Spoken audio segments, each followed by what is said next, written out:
આ એક કટોરો મેં જુવારનો લોટ લીધો છે, અડધી કટોરી જેટલી આપણે સૂજી નાખી છે. છાશ નાખું છું. આ બાજુ આપણો આ પણ વટાઈને સરસ થઈ ગયું છે તૈયાર. બેટર પર પલળી ગયું છે સૂજી અને જુવારનો લોટ.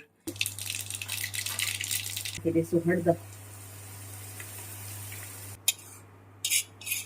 પણ બદલાવીશ નહીં. તો આમ હાથમાં નામે એ પણ એક નિશાની છે અને અંદર ચપ્પુ. જુવારના લોટના ઢોકળા પેલા પણ એક વખત બનાવ્યા હતા. નમસ્કાર મિત્રો, કેમ છો? મજામાં? સ્વાગત છે તમારું મારી YouTube channel natural life with Meena પર. મિત્રો સવારના વાગ્યા છે 6:30 અને ચાલો આજે જલ્દી તૈયાર કર્યું. આજ સીધી રેસીપીથી જ તૈયારી. બધા આવે દ્રષ્ટિ અને મોનું ને તે પહેલાં આપણે બનાવી લઈએ નાસ્તા માટે. શું બનાવું? ઉતાપા બનાવું. જુવારના લોટની કાંઈ વસ્તુ બનાવીએ તાકી હેલ્ધી પણ થાય અને ટેસ્ટી પણ થાય અને આ નવી સુવાવડવાળાને પણ નડે નહીં અને થોડોક ટેસ્ટ પણ બદલી જાય. આમ તો શું ટેસ્ટ બદલે નહીં, મજા આવે નહીં. રોજ એ નહીં ખાવાનું, થોડું કંઈક બદલે એવું બનાવી લઈએ. જુવારના લોટના ઢોકળા છે. આ એક કટોરો મેં જુવારનો લોટ લીધો છે, કરકરા જેવો છે. હું રાબ બનાવું એનો છે, નહીં તો સાદો લોટ હોય ને રોટલાનો એ પણ ચાલે. અને એની અંદર આપણે અડધી કટોરી જેટલી આપણે સૂજી નાખી છે. આખી કટોરી જુવારનો લોટ છે. એક કટોરી લીધી છે ને એમાં હજી પૂરી નહીં થાય એટલે બીજો અડધો કટોરી આપણે જુવારનો લોટ લીધો છે. 1.5 કટોરી જુવારનો લોટ અને અડધી કટોરી સૂજી નાખી છે. મિક્સ કરી લઈએ બરાબર. છાશ છે, છાશ નાખું છું. છાશમાં બરાબર પલળી જાય એટલે રીતે નાખવાની અને એને મિક્સ કરી લેવાની.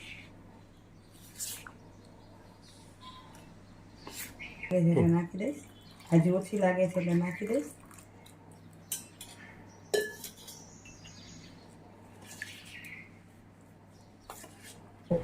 તો જો અહીંયા આપણો મિશ્રણ થઈ ગયું તૈયાર અને 10 મિનિટ રહેવા દઈશ. ત્યાં સુધી આદુ મરચાં લસણની પેસ્ટને થોડીક અધકચરી વાટી લઉં અને ત્યાં સુધી ઢાંકીને મૂકી દઉં. જો અહીંયા આટલું લસણ લીધું છે, અહીં આદુમાંથી આટલું આદુનો ઘાટો અને ઝીણો સુધાર નાખીને તો પછી અડધ કચરો ખાંડીને એમાં આખું કાંઈ ના આવે એટલા માટે. લસણની કણી પણ મોટી છે તો એને પણ નાના કટકા કરી નાખું. 2 લીલા મરચાં લીધા છે તો એને પણ સુધારીને નાખી દઉં.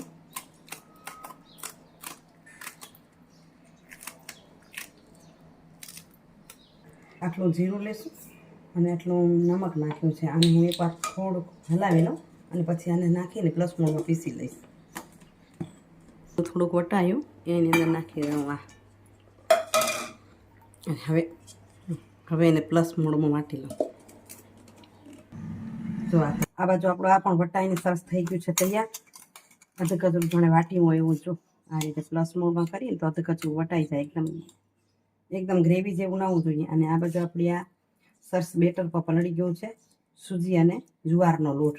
ઘણા આની અંદર થોડુંક બેસન પણ નાખે, હવે બેસન નહીં નાખી. હવે આનો હું વઘાર કરી લઉં. 1.5 ચમચી જેટલું તેલ મૂકી દીધું છે.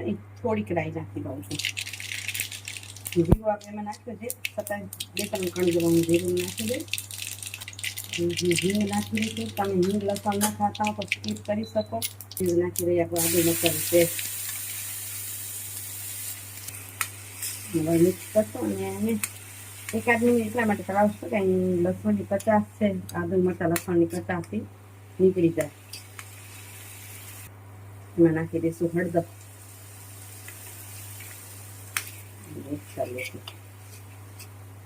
વઘાર થઈ ગયો સરસ તૈયાર. હવે એને આપણે નાખી દઈએ આપણા બેટરમાં. હવે એને મિક્સ કરી લઈએ. થોડીક તપેલી નાની પડે છે, આને હવે પલટાવી લઉં આની અંદર જ એટલે સરસ મિક્સ થઈ જશે.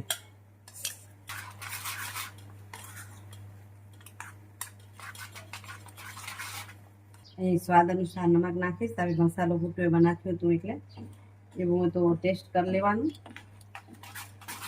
મિક્સ કરી લેવાનું. અહીં એક વખતે થાળીમાં નહીં પડે એટલે શું છે, મેં એટલા બેકિંગ સોડા લઈ લીધા. આ 2 ભાગ પાડી લીધા અને હવે એની અંદર નાખી દઈ બેકિંગ સોડા, જેને ઘણા ફૂલ સોડા પણ કહે, જેને મીઠા સોડા પણ કહે, ખાવાના સોડા પણ કહે. અને હવે એને બરાબર એક ડાયરેક્શનમાં લાવી મિક્સ કરી લઈએ. અહીંયા થાળી જો તેલથી મેં ગ્રીસ કરી રાખી છે. જે અહીંયા પાણી પણ મેં મૂકી દીધું છે, જેની અંદર લીંબુના છિલકા નાખી અને આ રીતે તૈયાર કર્યું છે. કારણ કે મારું ઢોકળિયું છે એ અમદાવાદ છે, એટલે આ બધું જુગાડ કરવી પડે. તો થાળી બરાબર આવી ગઈ. થાળીની અંદર આપણે તૈયાર કરેલું મિશ્રણને નાખી દઈશું અને મસ્ત હલાવી લીધું એટલે એક સરખું થઈ ગયું. હવે અહીંયા આપણે ઢાંકવામાં ઢાંકવાનું કોટનના કપડાથી એમ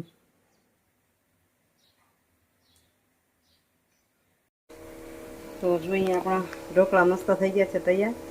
આમ હાથમાં ના બે પણ એક નિશાની છે, અને અંદર ચપ્પુ પણ નાખી શકાય, ઊંધી ચમચી પણ નાખી શકાય. તો જો ચમચી ક્લીન આવે છે.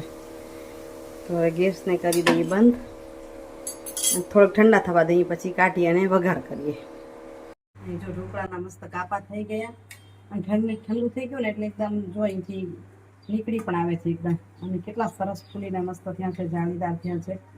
હવે આના પર આપણે વઘાર નાખી દઈએ. તડકો તો અહીં મેં તલ લીધા છે, મરચાં અને લીમડો લીધો છે, રાઈ જીરુંનો વઘાર કરીને એના પર નાખી દઈશ.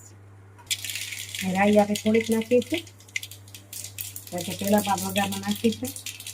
રાઈ ફૂટી જાય એટલે જીરું, થોડીક હિંગ, મરચાં અને લીમડો,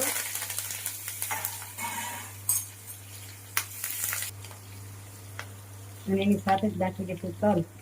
તલ હું પહેલાં એટલે ના નાખું કે ઉડ કરે, એટલે આ તેલમાં પાકી તો આમે જશે જ,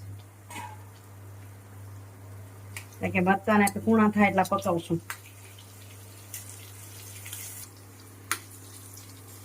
તો આપણો તડકો થઈ ગયો તૈયાર. હવે આપણે એના પર થોડો થયો બધા પર વેરી દઈશું, બધા નડી જાય ને એ રીતે જ.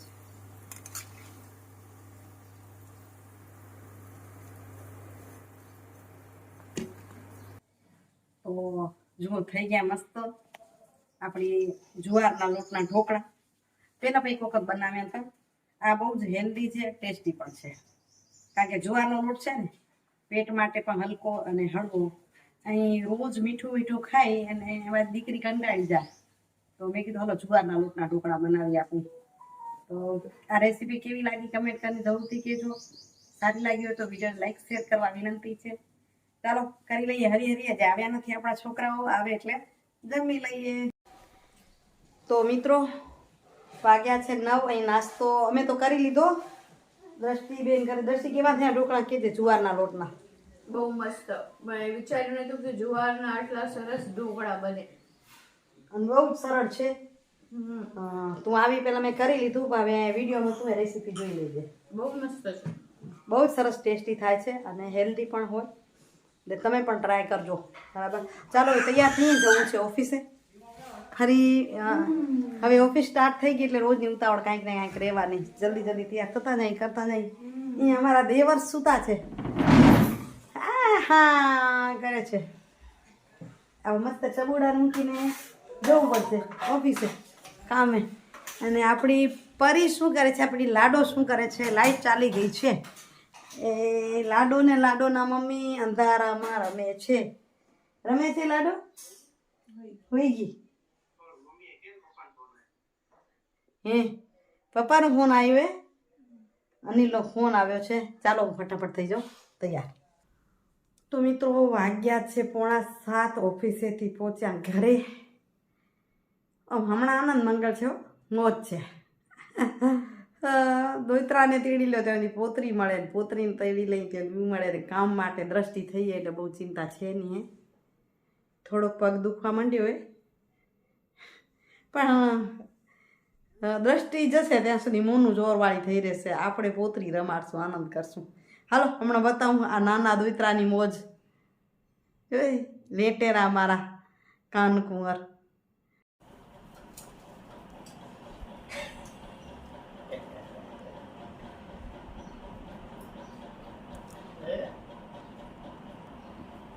હાલદે મારી હાલદે હાલદે હાલદે હાલદે હાલદે હાલદે હાલદે હાલદે હાલદે. એ ક્યાં જા રહ્યો દેવ? નાન બાપા ભેગો જા રહ્યો તાર ખાતો ખાતો? હાલદે હાલદે હાલદે આવી ગયો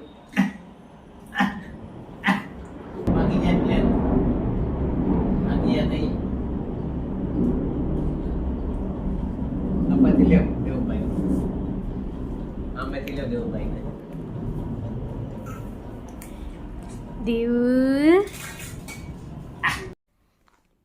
તો મિત્રો આ છે પરિવારની મોજ દોઈત્રા પૂતરા ભેગી અહીં લઈ લઉં સુવિચાર બાજુ દ્રષ્ટિ કંઈક રેસીપી બનાવે છે ભાઈ પછી જો પેલો સુવિચાર લઈ લઉં તો આજના સુવિચારની વાત છે ને એ લાગણી સાથે જોડાયેલી છે અને સમજણ સાથે પણ જોડાયેલી છે સમજણની વાત કરું તો એવી છે કે એક છાંટો પણ ગેર સમજણનો તમારી લાગણીનો આખો બગીચો બાળી નાખે છે જ્યાં ગેરસમજણ ઊભી થાય ને તમારી લાગણી ગમે એટલી હોય એ એક જ છાંટો ગેરસમજણનો કાફી છે લાગણીના બગીચાને બાળી નાખવા માટે અને જ્યારે બગીચો બાળી નાખે ને ત્યારે આપણે મન થાય કે આપણે કંઈક ખુલાસો આપીએ કંઈક વાતચીત કરીએ લોકો સાથે પણ વાતચીત કોની સાથે કરો કે જેમને કંઈ સમજણ હોય એની સાથે તમે વાતચીત કરો ને એ સમજવા તૈયાર ન હોય ને તમે શું ખુલાસો આપો એટલે એ પણ કીધું છે એક સુવિચારમાં કે ખુલાસો એવા વ્યક્તિને જ આપી શકાય